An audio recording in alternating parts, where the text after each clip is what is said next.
사도행전 4장 1절에서 12절 말씀.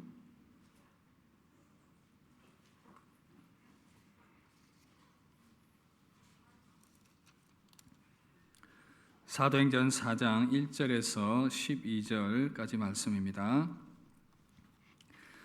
제가 한 절 읽고 여러분들 한 절 읽고 교독하겠습니다. 사도들이 백성에게 말할 때에 제사장들과 성전 맡은 자와 사두개인들이 이르러 부활이 있다고 백성을 가르치고 전함을 싫어하여 그들을 잡음에 날이 이미 저물었으므로 이튿날까지 가두었으나 말씀을 들은 사람 중에 믿는 자가 많으니 남자의 수가 약 5천이나 되었더라. 이튿날 관리들과 장로들과 서기관들이 예루살렘에 모였는데 대제사장 안나스와 가야바와 요한과 알렉산더와 및 대제사장의 문중들이 다 참여하여 사도들 가운데 세우고 묻되 너희가 무슨 권세와 누구의 이름으로 이 일을 행하였느냐? 이에 베드로가 성령이 충만하여 이르되 백성의 관리들과 장로들아 만일 병자에게 행한 착한 일에 대하여 이 사람이 어떻게 구원을 받았느냐고 오늘 우리에게 질문한다면 너희와 모든 이스라엘 백성들은 알라. 너희가 십자가에 못 박고 하나님이 죽은 자 가운데서 살리신 나사렛 예수 그리스도의 이름으로 이 사람이 건강하게 되어 너희 앞에 섰느니라. 이 예수는 너희 건축자들의 버린 돌로서 집 모퉁이의 머릿돌이 되었느니라.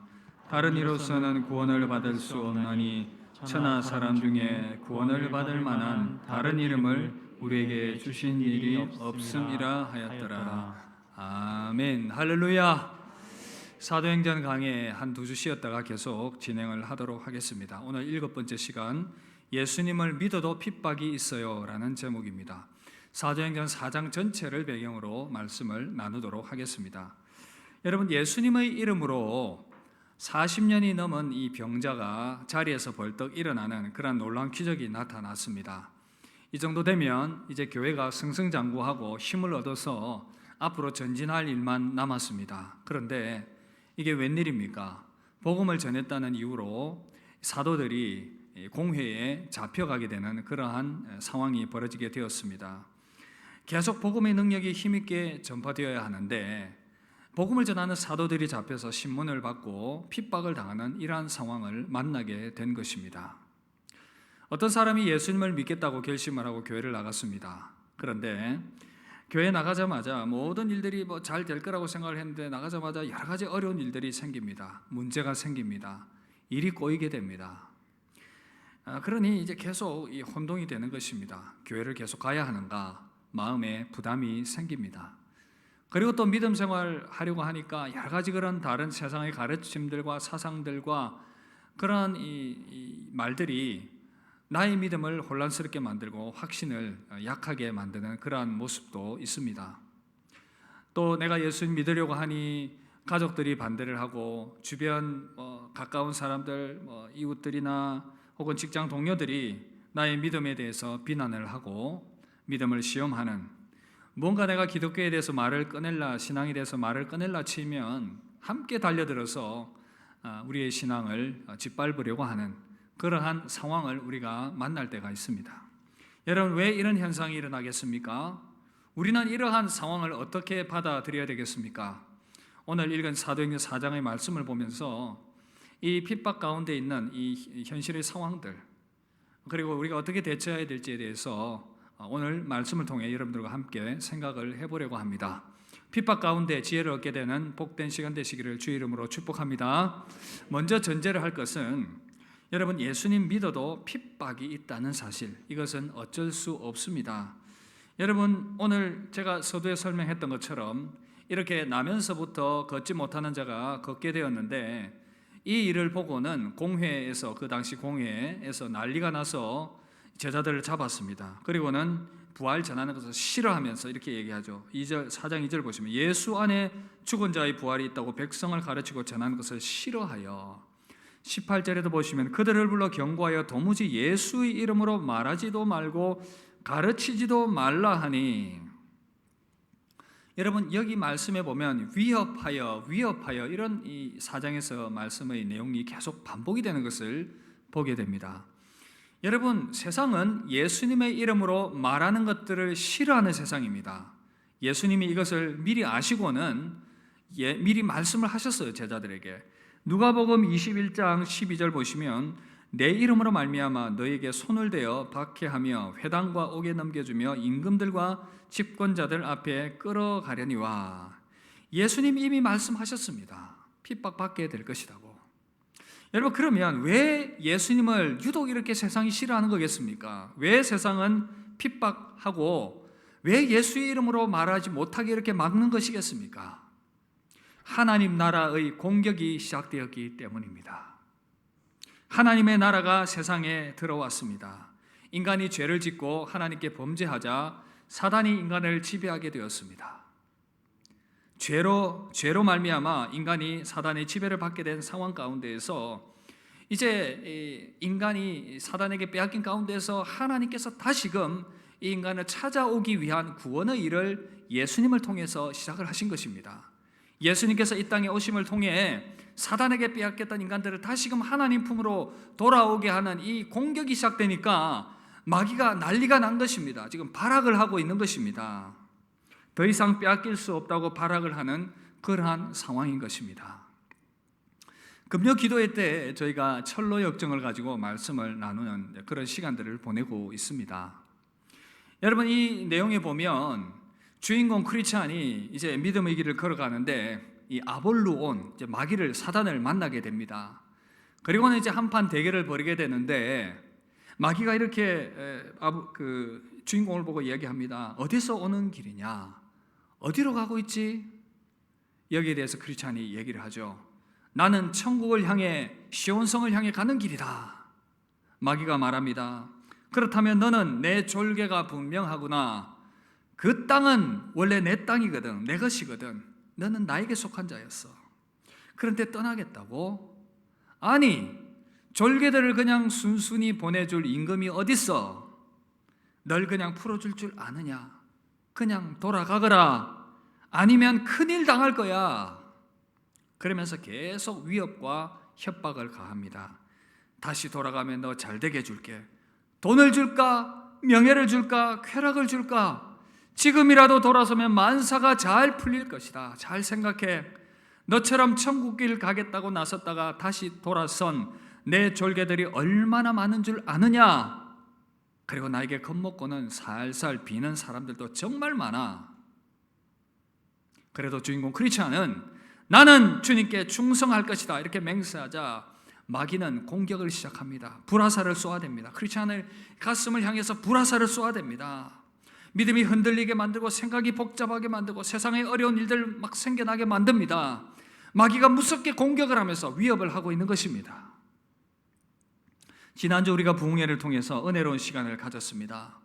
박효진 장로님의 간증을 통해서 참 많은 은혜를 받았는데요. 여러분, 그 간증 가운데서 마귀가 각 나라의 사람들과 상황에 맞게 변장해서 찾아온다는 사실, 특히 우리나라 같은 경우에는 조상 숭배가 심하니까 조상의 모양으로 나타나가지고 사람들을 미혹하고 뭐 할아버지다, 할머니다, 뭐 부모님다 이렇게 미혹을 하고 유혹을 합니다. 그리고 또 뭐 미국 같은 경우에는 그런 얘기 하지 않았습니까? 이 어린 시절의 그 유년기의 추억들을 귀하게 가지고 있기 때문에 뭐 그때 뭐 먼저 죽었던 친구의 영혼이다, 막 그렇게 하니까 깜빡 속아서 넘어가는 것입니다. 여러분, 요한계시록 12장 9절 이런 말씀이 있습니다. 큰 용이 내쫓기니 옛뱀 곧 마귀라고도 하고 사탄이라고도 하며 온 천하를 꿰는 자라. 그가 땅으로 내쫓기니 그의 사자들도 그와 함께 내쫓기니라. 12장 12절 보시면 땅과 바다는 화 있을진저 이는 마귀가 자기의 때가 얼마 남지 않은 줄을 알므로 크게 분내어 너에게 내려갔음이라. 지금 마귀가 주님의 재림의 때가 얼마 남지 않은 것을 알고는 발악을 하면서 한 영혼이라도 더 끌고 마지막 날에 지옥불에 들어가려고 길을 쓰고 내어주지 않으려고 합니다. 교활한 방법으로 사람들을 속이고 유혹하고 미혹하고 있다는 것입니다. 그런데 여러분, 이러한 유혹과 미혹과 시험이 있다고 하더라도 여러분 겁먹지 마시길 바랍니다. 우리와 함께 하시는 예수님은 마귀와 사단보다 더 크신 능력의 하나님이신 줄 믿습니다. 비교가 되지 않는 것입니다. 창조주와 피조물이 어떻게 비교될 수 있겠습니까? 요한일서 4장 4절 보시면 자녀들아 너희는 하나님께 속하였고 또 그들을 이겼나니 이는 너희 안에 계신 이가 세상에 있는 자보다 크심이라. 할렐루야. 우리에게 주님의 능력이 더 크심을 믿습니다. 이 사실을 꼭 붙드시길 바랍니다. 여러분, 우리는 왜 이 복음을, 예수님을 포기하지 말아야겠습니까? 바로 예수님이 생명길이 되시기 때문에 그렇습니다. 구원의 길이기 때문에 그렇습니다. 그런데 사람들은 예수님의 이름을 무시하고 또 핍박을 합니다. 아무렇지도 않게 여깁니다. 11절 보시면 이 예수는 너희 건축자의 버린 돌로서 집 모퉁이의 머릿돌이 되었느니라. 아무 필요 없다고 생각하고 그냥 던져버린 그 돌이 집을 짓는데 모퉁이 돌로서 그렇게 쓰임받게 되었다는 것입니다. 너무나도 요긴한 돌이 되었다는 것입니다. 그 당시 예수라는 이름도 흔하디 흔한 이름이었습니다. 그러나 예수 그리스도의 그 이름 안에 영원한 생명과 구원과 권세와 능력이 있었던 것입니다. 여러분, 이 땅에 많은 교회들이 있습니다. 복음이 흔하게 들립니다. 그래서 세상 사람들이 교회를 무시하고 복음을 쉽게 짓밟습니다. 그러나 각 교회가 가진 복음과 예수 그리스도의 이름이 능력이 있는 줄 믿습니다. 건축자의 버린 돌처럼 무시하지만 그 예수 그리스도의 이름 안에 생명과 능력이 있다는 것입니다. 사도 바울 뭐라고 고백합니까? 로마서 1장 16절 보시면 내가 복음을 부끄러워하지 아니하노니 이 복음은 모든 믿는 자에게 구원을 주시는 하나님의 능력이 됨이라. 할렐루야. 우리가 이 능력을 신뢰하는 것입니다. 그렇기 때문에 복음의 생명이 있고 능력이 있고 이 길이 구원의 길이기 때문에 우리는 핍박 가운데서도 이 길을 포기할 수 없는 것입니다. 고난을 받아들일 수가 있는 것입니다. 바울이 디모데에게 이렇게 말합니다. 디모데후서 1장 8절 너는 내가 우리 주를 증언함과 또는 주를 위하여 갇힌 자 된 나를 부끄러워하지 말고 오직 하나님의 능력을 따라 복음과 함께 고난을 받으라. 여러분, 이제 이유를 알겠습니다. 예수님 안에 생명이 있고 그 길이 참 진리의 길이기 때문에 마귀가 이 길을 가지 못하게 하려고 온갖 계획과 모략으로 우리를 유혹하고 미혹하고 겁을 주고 있는 그러한 시대적 상황인 것입니다. 그러나 여러분, 두려워하지 마시길 바랍니다. 이상히 여기지 마시길 바랍니다. 예수님의 길이 생명의 길이기 때문에 고난이 있습니다. 핍박이 있습니다. 어려움이 있습니다. 그러나 이 길이 생명의 길임을 확신하고 핍박 가운데서도 고난 가운데서도 이 길을 묵묵히 걸어가는 여러분들 되시기를 주의 이름으로 축복합니다. 그러면 우리가 이렇게 핍박이 있는데 핍박을 이기기 위해서 우리는 어떻게 해야 되겠습니까? 우리 편에서 할 수 있는 전략들을 두 가지 생각을 해보려고 합니다. 먼저 첫 번째는요, 복음에 대해서 확신을 가져야 합니다. 다 함께 따라 합시다. 복음에 대한 확신을 가지자. 여러분, 우리가 가진 이 복음에 대해서 확신을 해야 됩니다. 이것일까 저것일까 헷갈리면 안 됩니다. 지금 러시아가 우크라이나를 침공을 해서 전쟁이 한창 진행 중입니다. 이제 한 달의 시간이 지났는데요. 전쟁하기 전에는 많은 전문가들이 예상했습니다. 3, 4일이면 우크라이나가 점령될 것이다. 근데 여러분, 한 달이 넘도록 전쟁은 끝나지 않고 있습니다. 이유가 뭔지 아십니까? 전문가들은 그렇게 분석을 합니다. 러시아 군이 우크라이나를 침공할 명분이 약하기 때문이라고. 군인들이 그래서 헷갈리는 겁니다.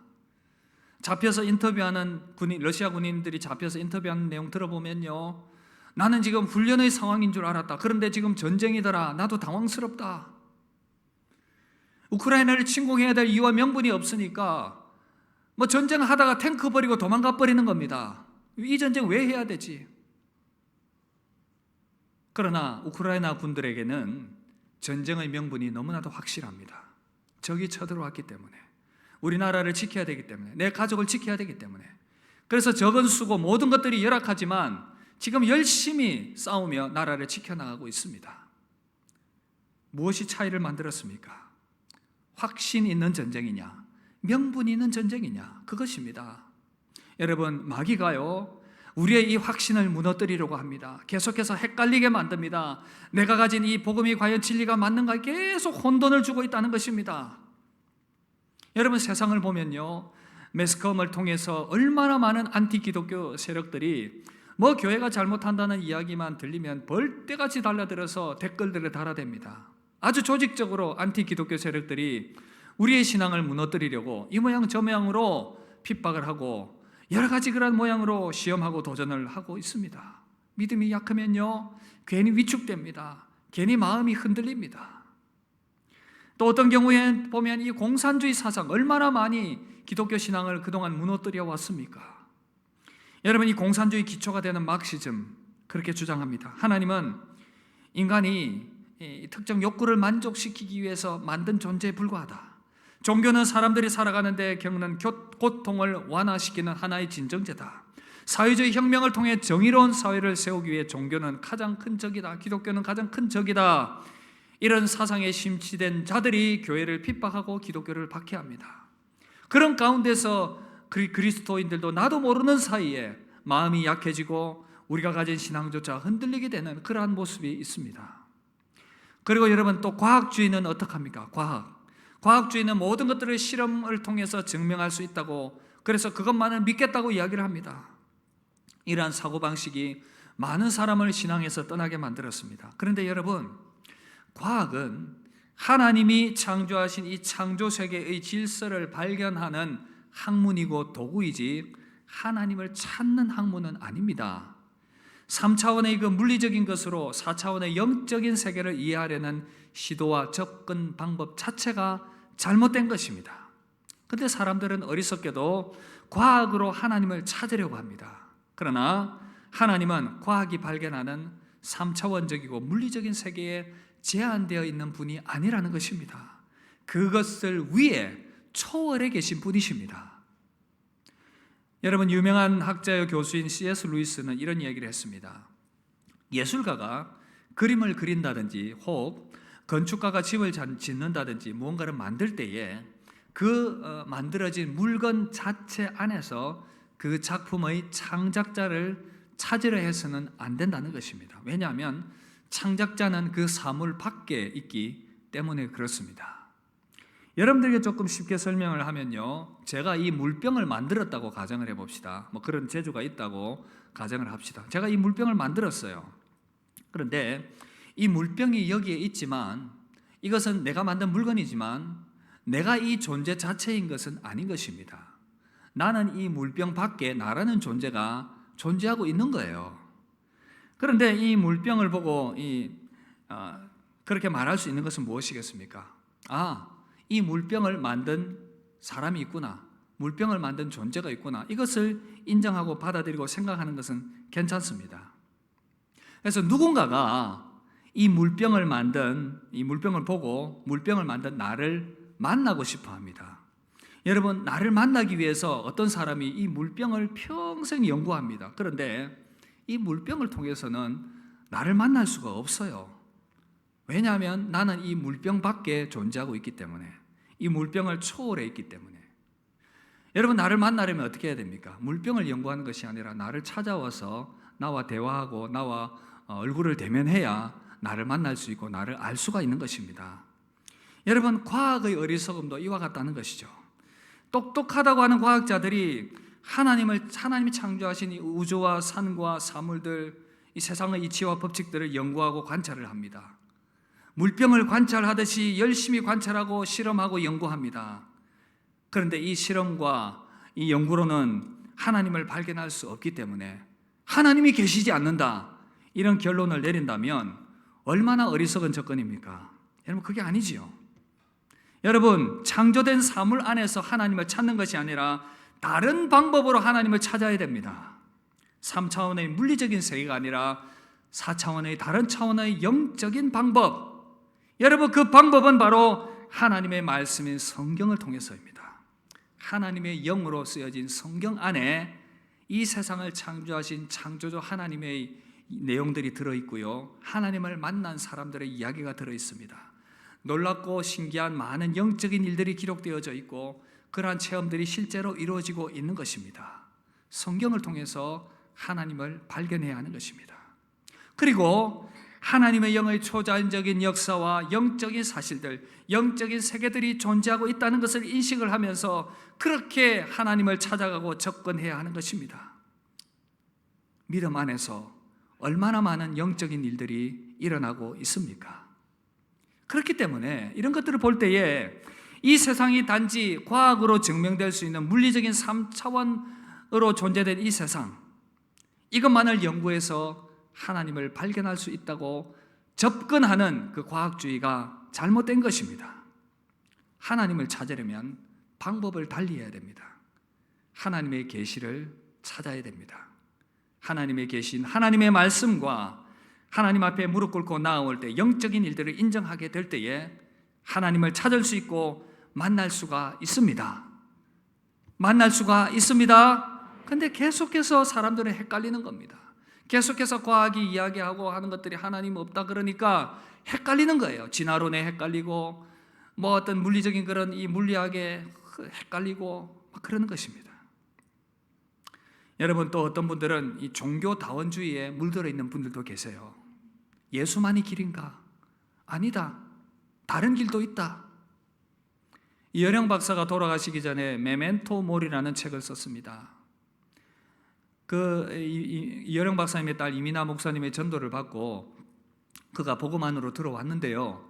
그러나 참 의심스러운 것은요, 참 안타까운 것은 이 메멘토 모리의 내용이 이병철 회장이 죽기 전에 남겼던 24가지 질문에 대해서 자기 나름대로 답을 그렇게 달았습니다. 그런데 참 안타까운 것은 이 15번 질문, 기독교를 믿지 않고는 천국에 갈 수 없나요? 이 질문에 대해서 이여령 박사 이렇게 답을 했어요. 기독교를 믿지 않으면 천국에 들어갈 수 없다고 성경 어디에 쓰여 있는지 나는 아직 모릅니다. 기독교인이 아니라도 기독교 정신을 가진 사람이면 천국에 가는 거예요. 그래서 기독교가 세계 종교가 된 거라고 생각합니다. 기독교인만 천국에 갈 수 있다고 했다면 세계 종교가 못 됐어요. 여러분, 저는 이여령 박사가 이 종교다원주의 영향을 받지 않았나 그런 안타까운 마음이 있습니다.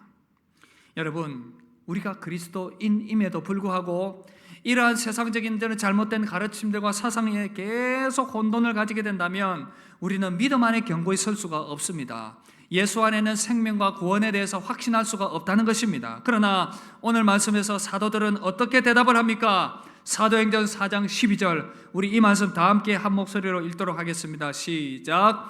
다른 이로서는 구원을 얻을 수 없나니 천하 사람의 구원을 받을 만한. 할렐루야. 여러분, 이 말씀 믿으십니까? 사도들의 확신입니다. 또한 우리의 확신이어야 한다는 것입니다. 이 확신이 없으면 복음에 대해서 목숨 걸 수가 없습니다. 예수 외에도 다른 길이 있다. 그러면 어떻게 그 복음을 위해서 목숨을 걸 수 있겠습니까? 그러나 베드로와 제자들은 하나님께서 허락하신 유일한 길은 오직 예수 그리스도밖에 없다. 이것을 확신했습니다. 많은 것들을 보고 들었기 때문에 확신할 수가 있었습니다. 사도행전 4장 20절 보시면 우리는 보고 들은 것을 말하지 아니할 수 없다 하니, 베드로와 제자들은 예수님의 죽으심과 부활을 목격했습니다. 그분이 행하신 많은 기적들을 목격했습니다. 그분이 가르쳤던 많은 가르침들을 보았습니다. 많은 행하는 이적들과 초자연적인 그런 역사들을 경험했습니다.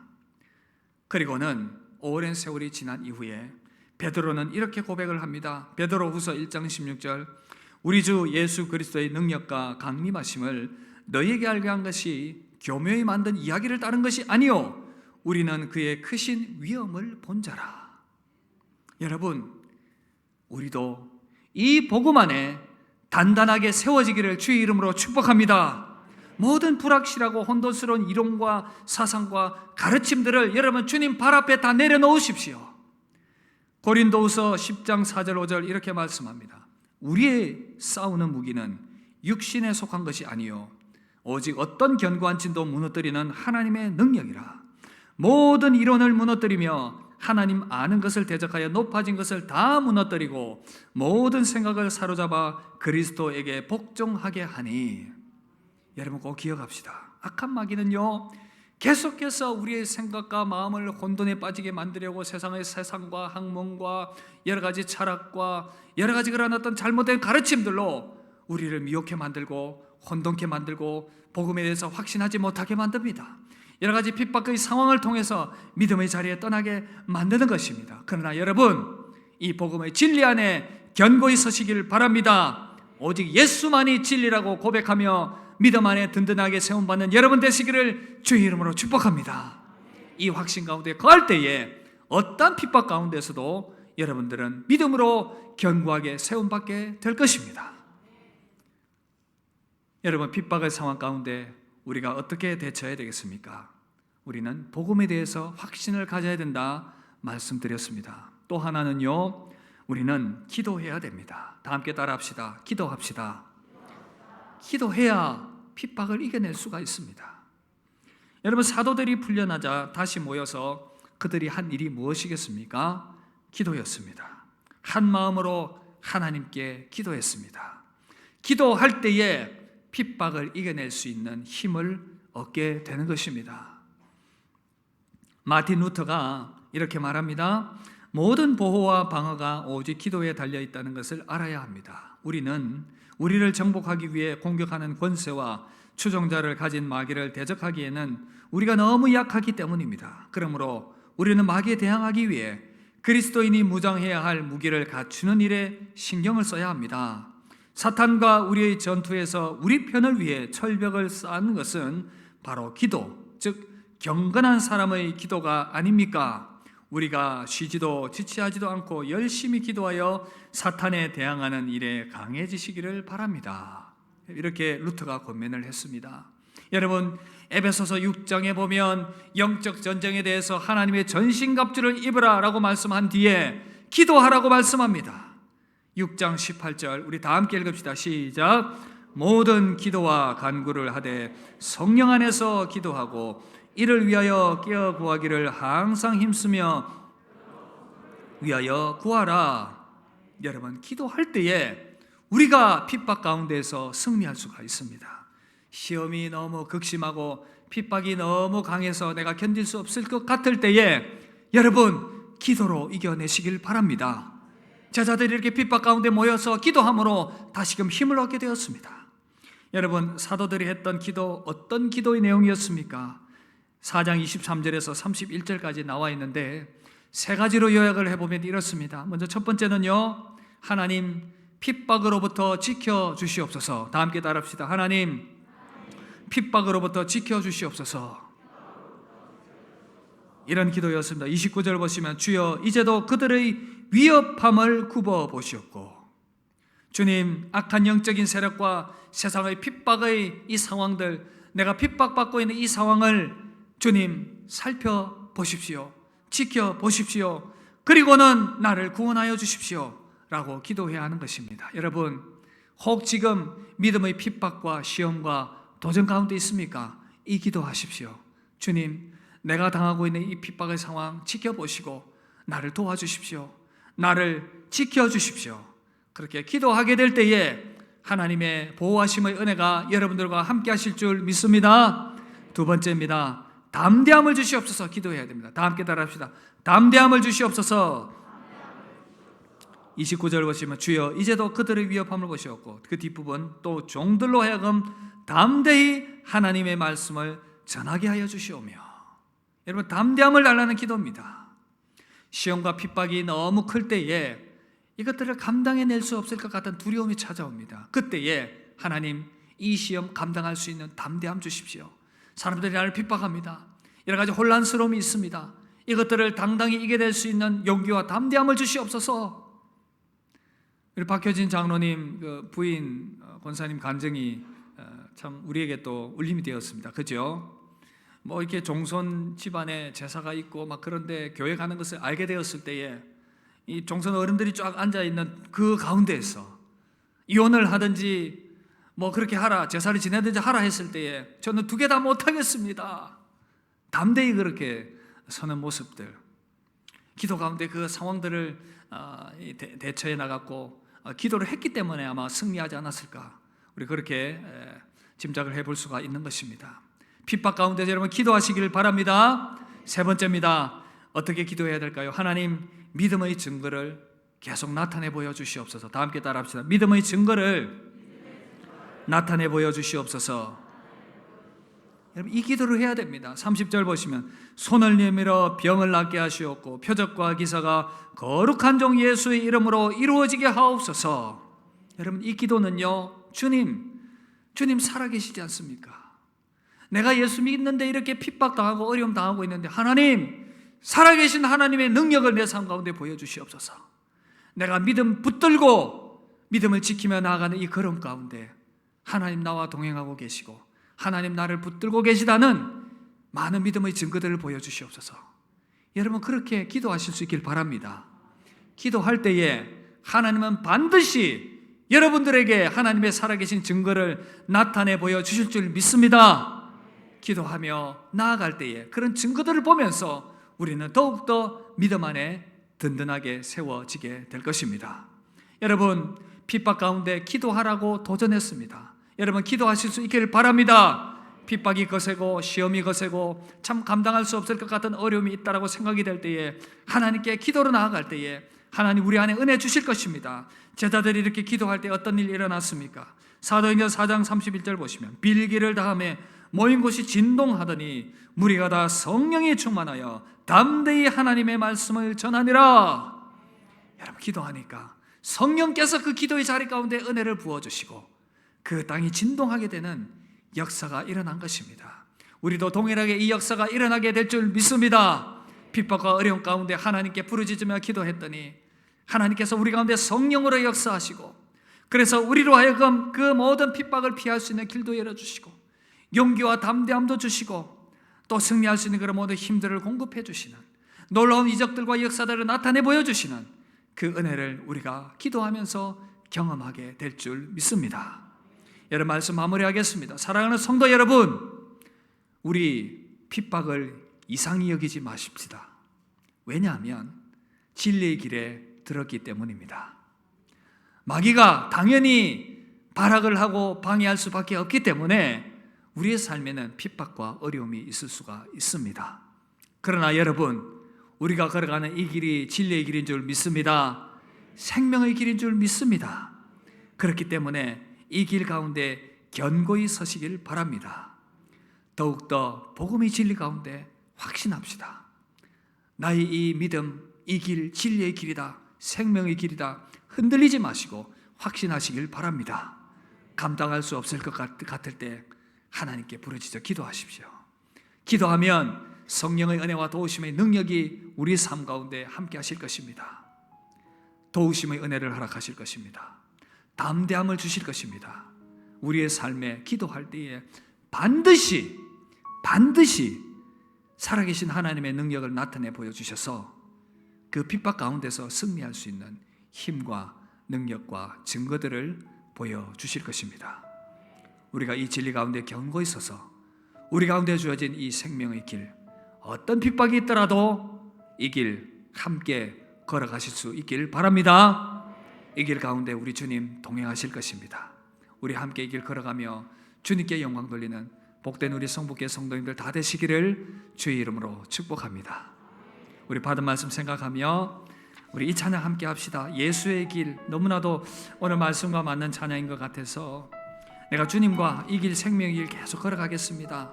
그렇게 결단하면서 우리 이 찬양 함께 드리며 나아갑시다.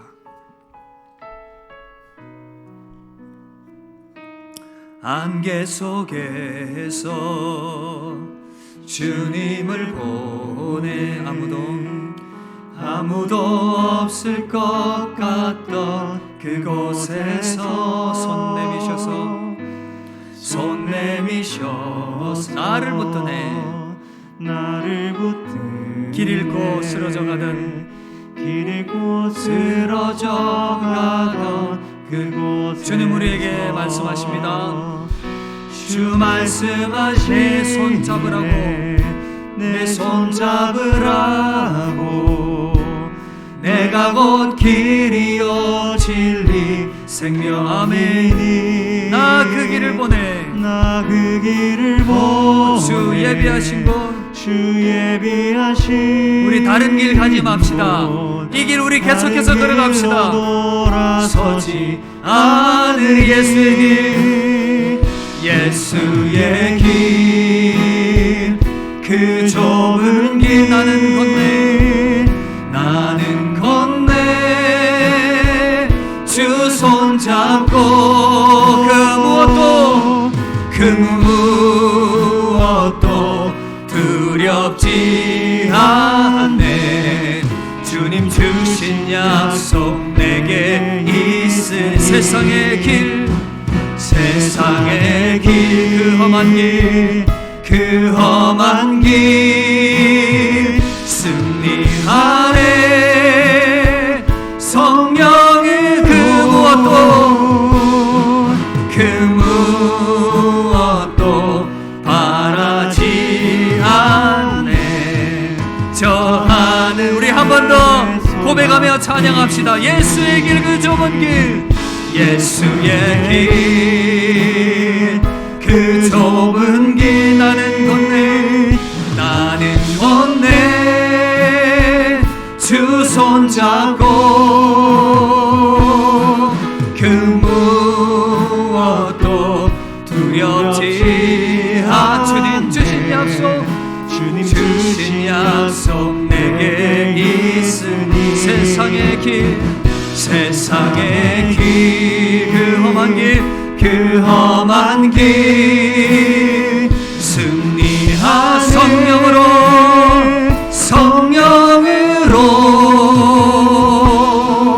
그 무엇도 바라지 않네 저 하늘에 내 소망 있으니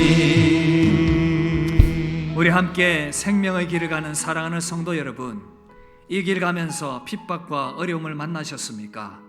여러 가지 사상과 생각과 혼란스러운 가운데에서 힘들어하고 있습니까? 그 모든 생각들, 그 모든 혼란스러움들 모두 다 주님의 십자가 앞에 주님 앞에 무릎 꿇고 다 내려놓으시길 바랍니다. 우리 가운데 주님 생명길 주셨습니다.